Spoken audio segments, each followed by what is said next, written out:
आदाब,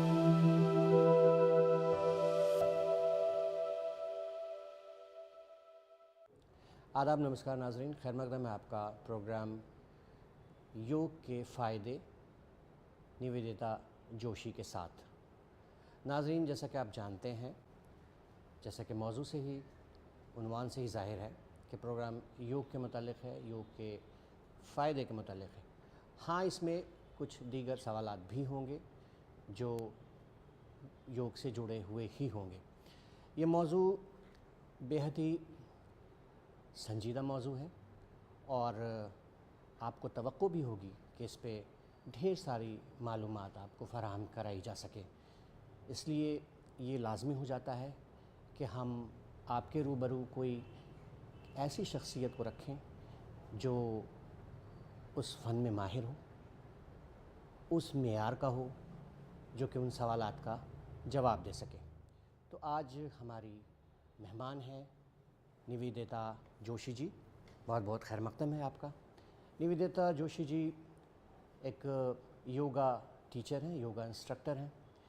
मज़ीद इसके ये एक साइंटिस्ट हैं, एक अदीब हैं, पोएट हैं, एक ओरेटर हैं, मुकर्रर हैं और इनकी पहचान, इनकी शनाख्त योग टीचर की हैसियत से है, योग गुरु की हैसियत से है। बहुत बहुत खैर मकदम है। और हमारा पहला सवाल, इब्तदाई सवाल ये कि योग कहते किसको हैं, ये कहाँ से आया और ये क्या है, इसके मतलब हमारे नाज़रीन को बताइए। आज की तारीख में तो देखिए योग के बहुत सारी परिभाषाएं हो गई। कहा जाने लगा कि योग भारत की पहचान है, कहा जाने लगा योग जीवन जीने की शैली है, लेकिन सच्चाई ये है कि योग युज धातु जो संस्कृत की है उससे निकला हुआ एक शब्द है जिसके मायने होते हैं जोड़, union, union of body mind and soul, आत्मा का परमात्मा से मिलन।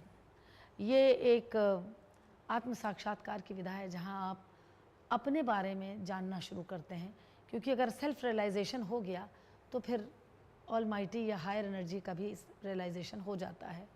तो इस शब्द से तो योग की परिभाषा शुरुआत होती है, लेकिन योग का जन्म जो है वो शिव जी से हुआ, उनके नृत्य से हुआ, जिसको देख के विष्णु अति प्रसन्न हुए और फिर उन्होंने पतंजलि का रूप लिया और पतंजलि जो थे उन्होंने फिर योग को बहुत बड़े तौर पे प्रतिपादित किया।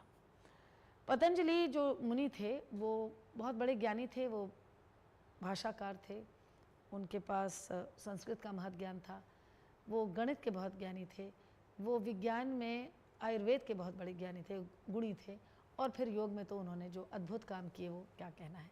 उन्होंने क्या किया कि 196 सूत्रों में सारे जीवन की जो मूल है उसको 196 सूत्रों में गढ़ के रख दिया, जो पतंजलि योग सूत्र कहलाते हैं। अच्छा। अब अलग अलग विधाएं हैं, मान लीजिए आप कहें कि मुंगेर स्कूल ऑफ योगा, तो वो जिस योगी ने फिर अपने सुर जैसे लगाए उस अंदाज का वो घराना बना। आयंगर स्कूल ऑफ थॉट जिससे मैं हूँ, या आप शिवानंद में चले जाएं, शिवानंद स्कूल ऑफ थॉट बहुत हैं, बिहार के मुंगेर स्कूल ऑफ थॉट। तो हमारे जो गुरुजी गुरु BK सायंगर रहे, उन्होंने कुछ अद्भुत काम इस तरह से किए कि जब उन्होंने पतंजलि योग सूत्र को डीकोड किया, उसका मायने बताया, तो वो इस अंदाज में बताया कि एक तो हुआ शाब्दिक और एक ये हुआ कि हम डे टू डे की ज़िंदगी में उसको कैसे कार्यान्वित करें, क्योंकि ये उनको भी पता था और हमें भी पता है कि योग जीवन जीने की शैली है। तो वो 196 जो सूत्र हैं वो कितने अद्भुत होंगे, गूढ़ ज्ञान से भरे होंगे कि 196 सूत्रों में पूरी ज़िंदगी का निचोड़ है। आपको जो समस्या है उसको पढ़िए, उसका अर्थ निकलता। हर व्यक्ति के जीवन में कुछ ना कुछ समस्या है, अब उसका निवारण कैसे किया जाए। जब गुरुजी ने अभ्यास करना शुरू किया तो उन्होंने पाया कि एक तो है जो हमारे स्क्रिप्चर्स में आसन लिखे हैं उसका आप अभ्यास कीजिए, और जिसने किया वो तो उसने मूलचूल रोगों से मुक्ति पाई। और जैसे मैंने कहा कि एयम दुक्खम अनागतम पतंजलि योग सूत्र में लिखा है कि अगर मुक्ति ना भी पाई तुरंत तो उसका पाने का तरीका मिल गया। ये योग अभ्यास के फायदे हो गए। लेकिन अयंगर स्कूल ऑफ थॉट की जब हम बात करते हैं, जिस विधा से मैं मुतल्लिक हूँ, तो उसमें 5-6 बड़ी खासियत है उनकी। एक, गुरुजी ने पाया कि बॉडी जो है भगवान ने ऐसे बनाई है कि वो बायलैटरल सिमेट्रिकल है। यदि आप इसको काटें तो धड़ 2 हिस्सों में बटेगा, तो इसका मतलब है कि प्रिसाइसली अलाइंड है। तो उन्होंने ये ढूंढना शुरू किया कि पतंजलि योग सूत्र में किस किस जगह कैसे बताया गया है कि आप बिल्कुल अलाइनमेंट के साथ चलिए ताकि आपके जो पॉस्चर बने वो इतने सही निशाने पे लगें कि आपके रोग से मूल बिल्कुल नष्ट हो जाए। तो एक तो अलाइनमेंट उन्होंने बहुत अपने मद्देनज़र रखा, उसको करने के तरीके बताए। दूसरा, किस के बाद कौन सा आसन आएगा, the structuring of the asana, the sequencing of the asana, वो बहुत ज़रूरी है कि कहीं ऐसा ना हो कि आप लिम्का पी लें, फिर मट्ठा पी लें, फिर चाय पी लें, फिर विस्की पी लें, तो हो गया कबाड़ा। तो ऐसे योग है कि आपने ये आसन कर लिया, वो आसन, तो उसका कुछ नहीं हल होने वाला, बल्कि वो आपको कष्ट दे जाएगा। तो सीक्वेंसिंग ऑफ द आसनस ये उन्होंने गजब का करके रखा। और जिसकी वजह से मैं इस लाइन पे पहुंची वो थी उनकी इम्प्रोवाइजेशन ऑफ द आसनस। यही मेरा अगला सवाल था मैडम कि आपकी ज़िंदगी में एक ऐसा वक्त आया जब आप बिल्कुल ही लाचार और मजबूर हो गई थीं और आपको आपके गुरुजी के पास ले जाया गया, और ये वो मौका था जब आपको ऐसा लगता था कि ज़िंदगी यहाँ शायद आके रुक जाएगी या ख़त्म हो जाएगी। फिर वहाँ से एक नया सफ़र शुरू हुआ जो ऊपर की ओर उठने वाला सफ़र था, ऊपर की तरफ। ऐसा क्या था आयंगर स्कूल में, या ऐसा क्या लगा आपको जिससे आपको आपके अंदर ये यकीन पैदा हुआ कि नहीं, इसको अपनाते हैं और फिर इससे आगे की तरफ बढ़ते हैं? ये बड़ा अच्छा प्रश्न है। तो पहला यकीन जिसमें मैंने अपने गुरु के चरणों में अपने को समर्पित किया था वो ऐसे था कि जब मेरी उनसे पहली मुलाकात हुई तो इससे पहले कि मैं कुछ उन्हें बताऊं, उन्होंने मेरी गर्दन की 1 इंच की खाल को देखा और बिना कुछ मुझसे सुने पूछे ये बताया कि मुझे रोग क्या है। तो एक सेकंड में मुझे ये ख्याल आया कि ये हम साइंटिस्ट इतने बैठे हैं, इतनी मशीनें लगी हैं, अभी तक मेरे रोग को जो इतने सालों में कोई नहीं बता पाया, इन्होंने बिल्कुल मुझे देखते ही ये सारी चीज़ें बता दी। तो वहाँ तो पहली चीज़ हुई कि मेरा एक नतमस्तक विश्वास हुआ कि अब यही है जो है। लेकिन ये आपने बड़ा अच्छा प्रश्न किया कि वो क्या थी चीज़ जिससे कि मैं कन्वर्ट हुई कि हाँ अब तो बस इसी लाइन चलना है। तो हुआ यूँ कि 12 दिन के अभ्यास के हुए थे मेरे और बहुत कष्ट था, मुझे उठ बैठ नहीं सकती थी। गुरुजी के पास तो मैं व्हीलचेयर पे पहुँची थी। लेकिन 12वें दिन, और मुझे बहुत बुरी सर्वाइकल स्पॉन्डिलाइटिस थी, बहुत बुरी स्लिप डिस्क थी, इतनी बुरी कि हाथ नम हो चुके थे, पैर नम हो चुके थे। तो 12वें दिन उन्होंने मुझसे कहा कि मेडिकल क्लास में, थेरेपेटिक क्लास में, कि do full arm balance. So I looked at him, I said sir what is full arm balance, I will show you. एक किसी असिस्टेंट को बुलाया, शो यार फुल आर्म बैलेंस। तो फुल आर्म बैलेंस में होता ये कि आप दोनों पंजे पे हाथ सीधा करके उल्टे सीधे खड़े हो जाते हैं। तो मैंने उनको ध्यान से देखा कि मतलब आपको कैसे लगता है कि जो इंसान हाथ नहीं उठा पा रहा है, एक पन्ना नहीं उठा पा रहा है, वो 70 किलो का वजन कैसे उठाएगा। तो उन्होंने 2 शिष्य अपने बुलाए और हमें टांग दोनों ऊपर कर दी और हम हाथ पे थे और उस सहारा लिया था एक पिलर का। रहे होंगी शायद मैं 10 सेकंड उसमें, लेकिन ये एक मेजर चेंज था मेरी ज़िंदगी में कि जो 12 साल से मेरे अंदर डिप्रेशन था वो यूँ फुर हुआ क्योंकि मुझे ये यकीन हो गया कि ये मरे हुए मेरे हाथ और लाचार मेरे पैर अगर 30 सेकंड भी खड़े हो सकते हैं ऐसे, ठीक है आज ये पिलर है लेकिन खड़े तो हो सक रहे हैं, मैं तो खड़ी नहीं हो सकती, तो इसका मतलब है कि मेरे शरीर में अभी जान है और मैं वापस आ सकती हूँ। और फिर वो दिन और आज का दिन मैंने कभी पीछे पलट के नहीं देखा। उसमें 2 ही चीज़ आई, एक तो श्रद्धा तो पहले ही उमड़ गई थी, तो मैं विश्वास हो गया था कि इसी विधा को अब आगे हमें अभ्यास करते हुए जाना है। तो इम्प्रोवाइजेशन जो आसन के थे उनके, उन्होंने मेरी ज़िंदगी में they brought me the new. अब इसी से जुड़ा अगला सवाल कि बात इम्प्रोवाइजेशन की हो रही है जो कि इस स्कूल की सबसे ख़ास बात है। और इस इम्प्रोवाइजेशन की जब बात करते हैं तो फिर हम उन उपकरणों की, उन टूल्स की भी बात करते हैं जिनको फिर बनाया गया और जिनको इस्तेमाल किया गया और जो कि योग के जिसको कहते हैं पूरे फ़ायदे तक पहुंचा पाया हर उस मरीज़ को जिसको तकलीफ़ है, बिना डरे हुए, बिना किसी चोट के, बिना किसी परेशानी के। ये कैसे हुआ, कहाँ से शुरू हुआ, इस पर कुछ बताइए। तो गुरुजी लेट स्टेज में जब मैं उनके काफ़ी करीब हो चुकी थी, उनसे बात करने की हिम्मत रखती थी, तो मैंने भी उनसे एक दिन यही सवाल किया कि मैंने सर ये आपके जहन में आई कैसे बात।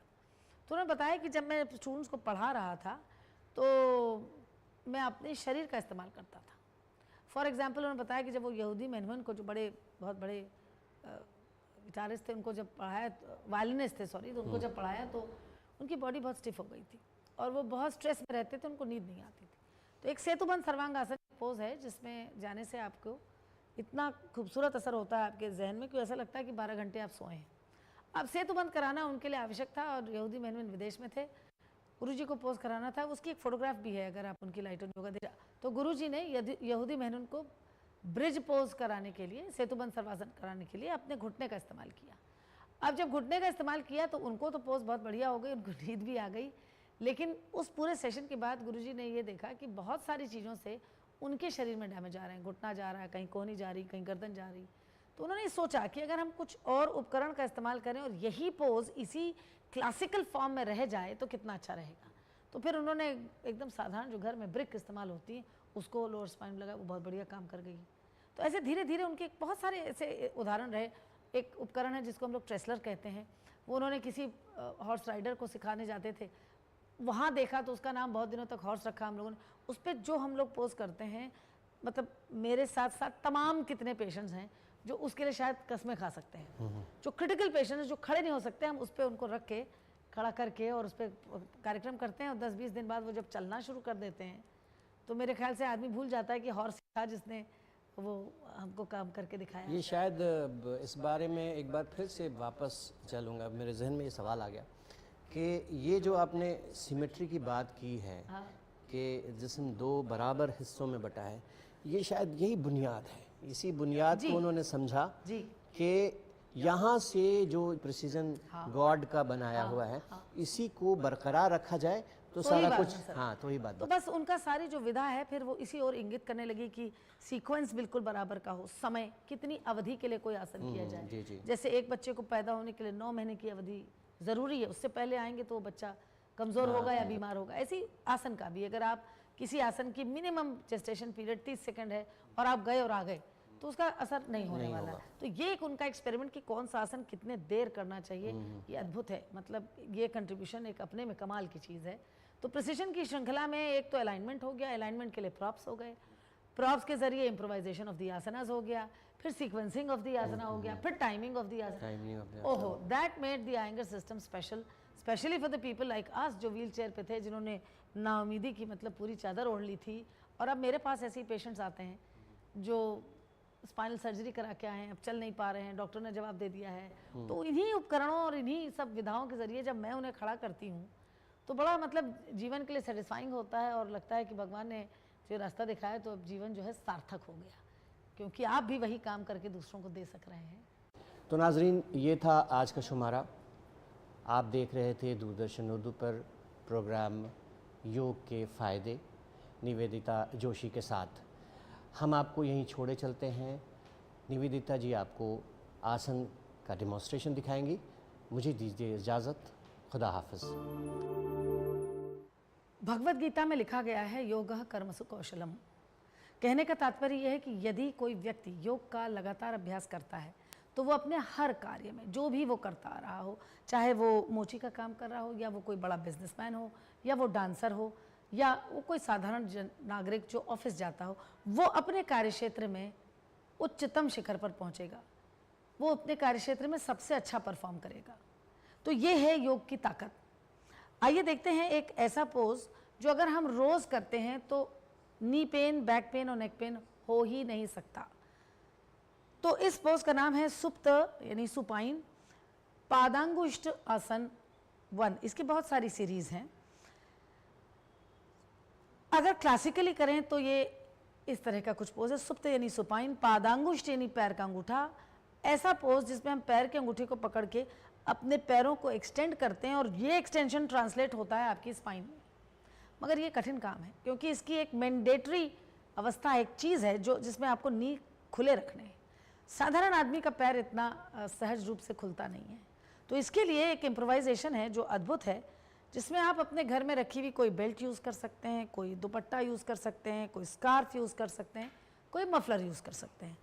आपने उस मफलर या स्कार्फ या दुपट्टा या साड़ी की किनारी का एक पतला सा पट्टा बनाना है, और उसको अपने पैर के पंजे पे अंगूठे की हड्डी और छोटी उंगली की हड्डी के ऊपर ऐसे सिस्टम से सेट कर देना है। इसको इस अंदाज से पकड़ना है कि कोहनियाँ ज़मीन पे रहें और दूसरा पैर बिल्कुल सीधा रहे। एक पैर 90 डिग्री पे और दूसरा पैर ज़मीन पे सीधा। सीधा कहने का मतलब है कि पैर टिल्ट ना करे, उसका पंजा 90 डिग्री पे रहे। अच्छा, अब बात ध्यान देने की है कि इसमें भी क्लासिकली आपका पैर 90 डिग्री पे होना चाहिए। अमूमन लोगों का होता नहीं है, क्योंकि पीछे की पैर की हैमस्ट्रिंग मसल्स जो हैं बहुत टाइट होती हैं। तो आपके पास 2 ऑप्शन है। नंबर 1, आप एंगल कम कर दीजिए, लेकिन घुटना सीधा रहेगा। घुटना लोअर स्पाइन का पहला द्वार है। यदि आपका घुटना एक्सेसिबल नहीं है आसन के जरिए तो लोअर स्पाइन एक्सेस नहीं की जा सकती। तो अगर आपकी पीठ में दर्द है तो वो तो असंभव है कि आपके लोअर स्पाइन तक पहुंचे। दूसरी बात, ये भी अगर नहीं पड़ पा रहा है तो हम कहते हैं आप दूसरे पैर को मोड़ लीजिए। मोड़ने से हैमस्ट्रिंग लूज हो जाती है, तो आप फिर इसको थोड़ा बेहतरीन तरीके से घुटना सीधा रखते हुए शायद 90 डिग्री तक पहुंच सकें। डिग्री भविष्य के लिए बहुत ज़रूरी है, लेकिन अगर आज आप शुरुआत कर रहे हैं और आप 78 डिग्री पे हैं, 80 डिग्री पे हैं, 79 डिग्री में चलेगा, घुटना सीधा रहना चाहिए। तो ये सुप्त पादंगुष्ठासन 1 जो है ये बेहतरीन पोज है आपके घुटने के दर्द के लिए, पीठ के दर्द के लिए एक रामबाण है। इससे बेहतरीन पोज मिलना मुश्किल है। अगर आप इसे रोज़ क्लासिकली करें तब तो क्या कहने हैं, लेकिन अगर ना कर सकें तो ये इसके 2 इम्प्रोवाइज फॉर्म हैं। इसको करते रहिए, ये कहीं भी किया जा सकता है, आपके बिस्तर पे लेट के हो सकता है, कहीं ट्रैवल भी कर रहे हैं, एक बेल्ट आपको अपने साथ ले जानी है, दफ्तर में है वहाँ आप स्टिफ होने लगे, घुटने में दर्द हो रहा है, फट से आपने अपनी स्टिकी मैट बिछाई है, वहाँ बिछी कालीन पे लेट गए और अपनी बेल्ट निकाली और उससे काम करना शुरू कर दिया। तो ये बहुत ही कारगर उपाय है आपकी इन 3 अवस्थाओं के लिए, घुटने का दर्द, पीठ का दर्द और गर्दन का दर्द। यदि आपकी गर्दन में दर्द है तो आप इसके नीचे अपने गर्दन के नीचे एक चाहें तो पिलो भी लगा सकते हैं। तो इसे कहते हैं सुप्त पादंगुष्ठासन 1। इसको आप पैर को नीचे लाएंगे और फिर पैर को सीधा कर देंगे। एक बात ध्यान देने वाली है कि यदि आपका मेंस्ट्रुएशन साइकिल का समय चल रहा हो तो सुप्त पादंगुष्ठासन 1 का अभ्यास न करें। इसमें ब्लड सर्कुलेशन का फ्लो उल्टी दिशा में हो जाता है। और इसे करते रहिए और योग को अपनी ज़िंदगी का एक हिस्सा बनाते रहिए। अब इसी श्रृंखला में एक उत्तानासन नाम का पोज है, जिसमें आप शुरुआत तो फिर ताड़ासन से करते हैं। क्लासिकल पोज चलिए देखते हैं। आप हाथ ऊपर उठाते हैं, एक्सहेल करते हैं और पोज में जाते हैं। अब आप देखिए क्लासिकल उत्तानासन जो है ये बहुत ही खूबसूरत, उत्तान माने होता है कि forward extension of the spine. एक बहुत अच्छी खूबसूरत प्रक्रिया है जिसपे आप स्पाइन पे डायरेक्टली काम कर रहे हैं और ये स्पाइन की स्ट्रेंथ बढ़ाता है। यदि किसी व्यक्ति ने ये रोज़ अभ्यास किया तो न केवल उसकी लेंथ बढ़ रही है बल्कि उसकी स्ट्रेंथ भी बढ़ रही है। तो इसलिए ये पोज रीढ़ की हड्डी को सशक्त बनाने के लिए नीचे से ऊपर तक, टेलबोन से सर्वाइकल तक बहुत बढ़िया पोज है। पैरों पे काम करने के लिए एक अद्भुत पोज है। लेकिन जब आदमी को पीठ का दर्द या गर्दन में दर्द होता है तो डॉक्टर पहली चीज़ कहते हैं कि जी आप आगे नहीं झुकिएगा। तो मतलब ये हुआ कि जो भगवान ने, जो अल्लाह मियाँ ने एक एक्शन दिया है, बजात दिया है कि जात के पास है कि स्पाइन आगे मुड़ सकती, वो आपने रोक दिया। और किसी को अगर छोटी उम्र में बैक एक हो गया तो पूरी ज़िंदगी ऐसी रह जाएगा कि आगे नहीं जाना है। तो स्पाइन और स्टिफ से स्टिफ होती चली जाती है। इसलिए ज़रूरत इस बात की है कि इसके इम्प्रोवाइजेशन को भी सीखें, जो गुरुजी ने बड़ी खूबसूरती से हम लोगों के लिए रख छोड़ा है। इनहेल एंड कम अप, जब उठेंगे तो बड़ी स्पाइन को तानते हुए उठेंगे। और अब हम देखेंगे इसका इम्प्रोवाइजेशन क्या है कि भाई जो आदमी को दर्द है तो उसको आप कैसे कह सकते हैं कि आप आगे झुकिए, वो बड़ी अच्छी क्रिया है। तो चलिए देखते हैं। आप पैर फैलाएंगे स्टिकी मैट के चौड़ाई के बराबर, स्टिकी मैट विड्थ अपार्ट, और इंटरलॉक करिए फिंगर्स को पीछे और हम आगे बढ़ते हैं। एक्सहेल, आगे बढ़िए। आगे क्या बढ़ाते हैं? स्पाइन बढ़ाते हैं। अब जब स्पाइन आगे बढ़ी तो देखने वाली बात यह है कि जिसको सर्वाइकल प्रॉब्लम है वो यहाँ से दूर हो रही है, क्योंकि सर्वाइकल की कॉन्केविटी वापस आ रही है और जो मसल सर्वाइकल इशू को डेवलप करते हैं, ट्रेपेजॉइड, वो इसमें अपने नेचुरल पोजीशन में जाते हैं। शोल्डर ब्लेड अपनी जगह पे जाती है, तो ऑब्वियसली इतना हिस्सा बड़ा रिलीविंग होता है। अब आते हैं लोअर बैक पे।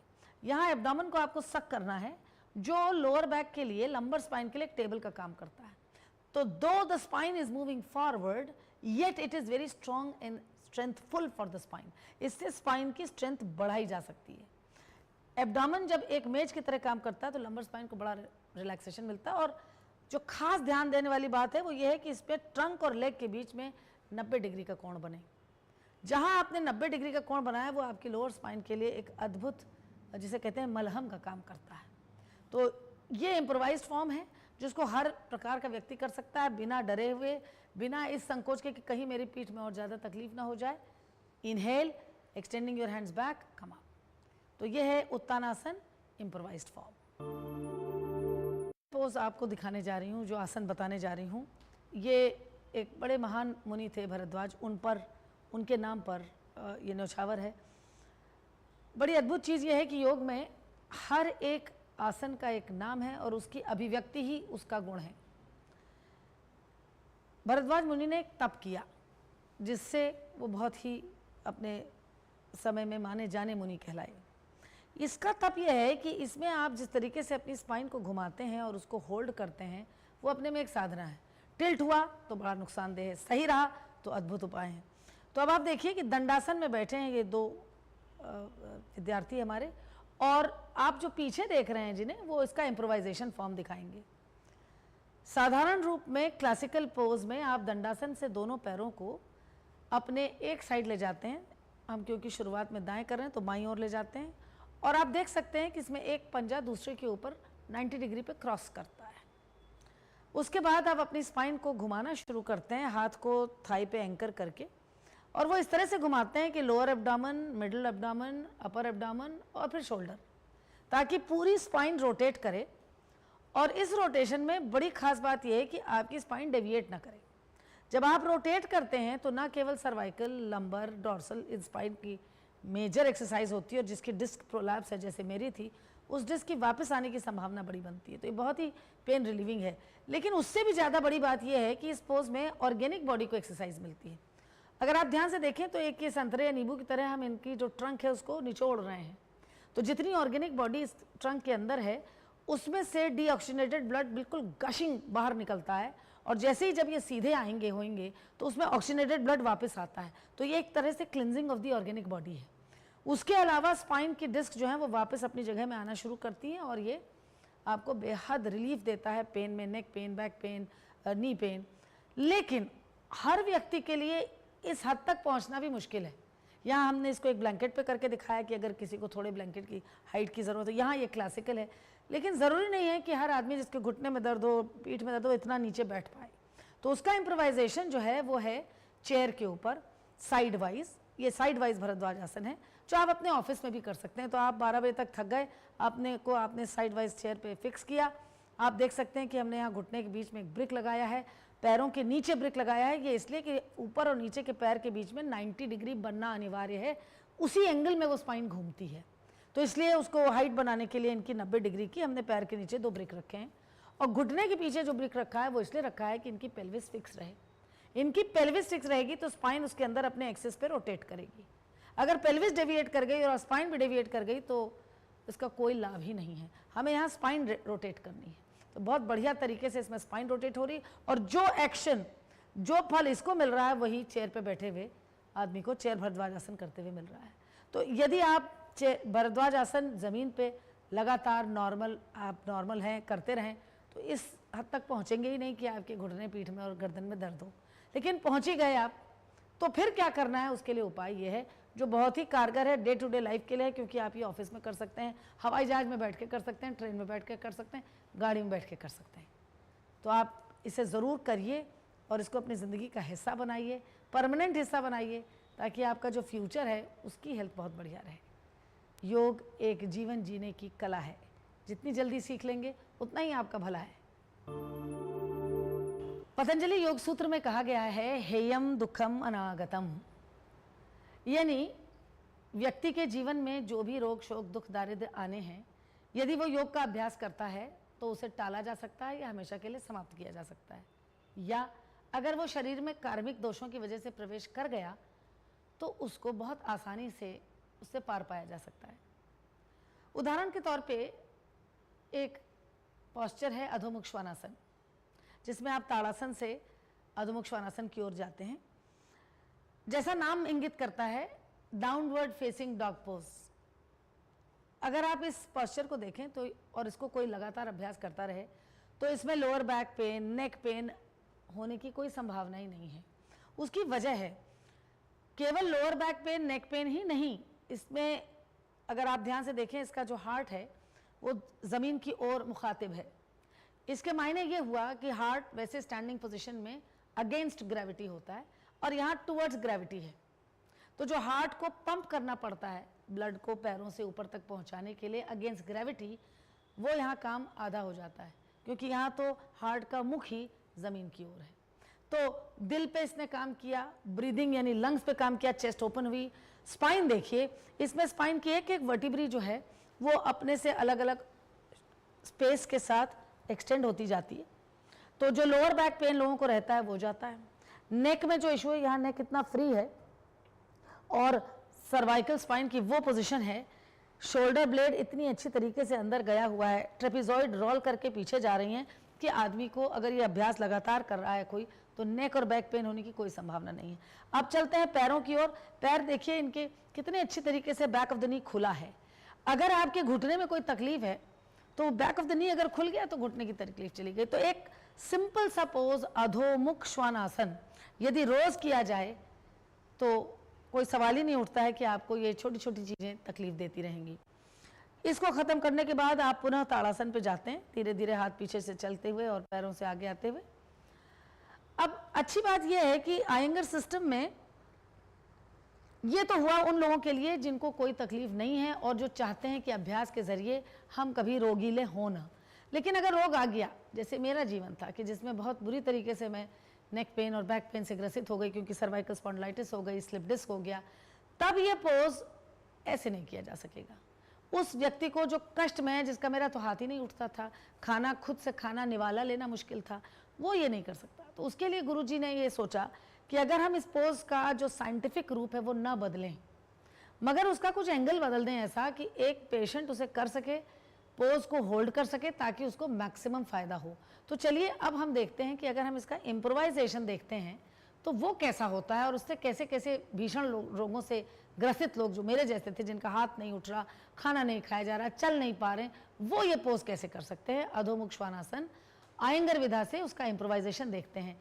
तो अब आप देखिए कि हमने एक कुर्सी ली है, उसके ऊपर कुछ ब्लैंकेट रखे हैं और वो ब्लैंकेट की हाइट इतनी ली है कि आपके लोअर एब्डोमेन तक आए।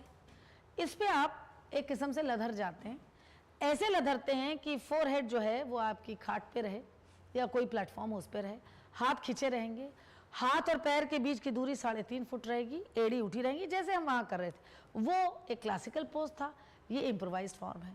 अब यहाँ बहुत ही इंटरेस्टिंग बात यह है, एज अ साइंटिस्ट मैं आपको बहुत अच्छी तरीके से बता सकती हूँ कि इसमें आपने अपना दिमाग कुछ भी नहीं लगाना है, तो भी स्ट्रक्चर एंगल ऐसा किया है गुरुजी ने कि सारा पोज हो रहा है।